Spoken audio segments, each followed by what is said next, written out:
Heart disease अक्सर warning देते हैं, बस उन वार्निंग को हम समझ नहीं पाते।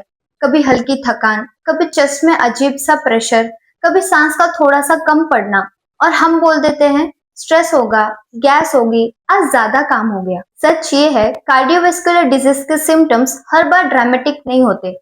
आज के वीडियो में हम डिटेल में समझेंगे हार्ट डिजीज के अर्ली, कॉमन और डेंजरस सिम्टम्स, ताकि आप या आपके लव्ड वंस टाइम पर एक्शन ले सके। हार्ट डिजीज का सबसे कॉमन और मोस्ट इग्नोर सिम्टम है चेस्ट डिस्कम्फर्ट। ये हमेशा शार्प पेन नहीं होता। चेस्ट पेन का मतलब हो सकता है प्रेशर या हैवीनेस, टाइटनेस, बर्निंग या स्क्वीजिंग सेंसेशन। ऐसा लगना जैसे चेस्ट पर कुछ हैवी रखा हो। ये डिस्कम्फर्ट कभी कभी एक्सरसाइज के टाइम, इमोशनल स्ट्रेस में, थोड़ा चलना या सीढ़ी चढ़ने पर बढ़ता है और रेस्ट लेने पर कम हो जाता है। अगर चेस्ट डिस्कम्फर्ट बार बार हो रहा है तो ये हार्ट का एसओएस सिग्नल हो सकता है।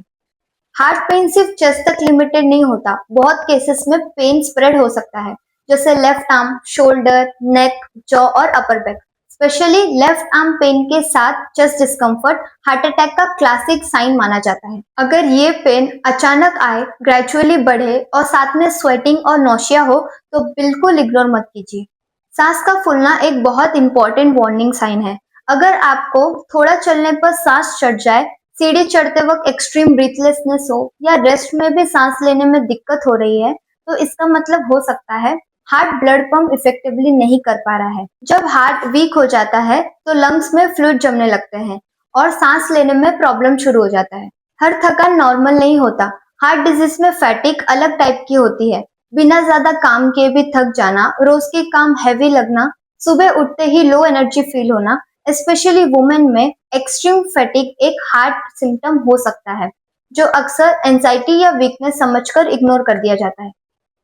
अगर आपको लगता है हार्ट बहुत फास्ट धड़क रहा है या अचानक स्किप हो रहा है या फ्लटरिंग सेंसेशन हो रही है, तो इसे पैल्पिटेशन कहते हैं, जो कभी कभी स्ट्रेस या कैफीन से होता है। लेकिन frequent palpitation heart rhythm disorder का साइन हो सकता है, जो फ्यूचर में स्ट्रोक या हार्ट फेलियर का रिस्क बढ़ाता है। चक्कर आना या फेंट होना सिर्फ बीपी का इशू नहीं होता। जब हार्ट ब्रेन तक इनफ ब्लड नहीं पहुंचा पाता तो सिम्टम्स आते हैं। लाइट हेडेकनेस, ब्लैकआउट्स या सडन फेंटिंग एक सीरियस वार्निंग हो सकती है, स्पेशली अगर साथ में चेस्ट डिस्कम्फर्ट या पेल्पिटेशन हो। अगर आप नोटिस करें पैरों में स्वेलिंग, एंकल्स टाइट लगना या शूज सडनली टाइट हो जाना, इसका मतलब हो सकता है हार्ट ब्लड को प्रॉपरली सर्कुलेट नहीं कर पा रहा है। हार्ट फेलियर के केसेस में फ्लूइड बॉडी के लोअर पार्ट में जमने लगती है और ये सिम्टम अक्सर शाम के टाइम ज्यादा दिखता है। बिना गर्मी या एक्सरसाइज के अगर ज्यादा स्वेटिंग हो, कोल्ड या क्लैमी स्किन लगे और साथ में नौशिया और चेस्ट डिस्कम्फर्ट हो, तो ये हार्ट अटैक का साइन हो सकता है। ऐसी स्वेटिंग नॉर्मली नहीं होती और तुरंत मेडिकल अटेंशन चाहिए। हार्ट डिजीज कभी कभी पेट के सिम्टम्स के फॉर्म में भी आती है। लोग इसे गैस या एसिडिटी समझ लेते हैं। सिम्टम हो सकते हैं नौशिया, वॉमिटिंग, इनडाइजेस्टिव टाइप प्लान, अपर एब्डोमिनल डिस्कम्फर्ट। स्पेशली डायबिटिक्स और वुमेन में ये हार्ट अटैक का साइलेंट साइन हो सकता है। Her heart attack loud symptoms के साथ नहीं आता। डायबिटिक्स और वुमेन में हार्ट डिजीज ज्यादातर साइलेंट होती है। कॉमन साइलेंट सिम्टम्स है mild fatigue, back pain, jaw pain, sleep disturbance, anxiety without reason. इसलिए हाई रिस्क लोगों को सिम्टम्स का वेट नहीं करना चाहिए। रेगुलर चेकअप बहुत जरूरी होता है। हार्ट डिजीज के सिम्टम सबटल भी हो सकते हैं और डेंजरस भी। बॉडी जब सिग्नल दे तो उसे इग्नोर करना सबसे बड़ी गलती होती है।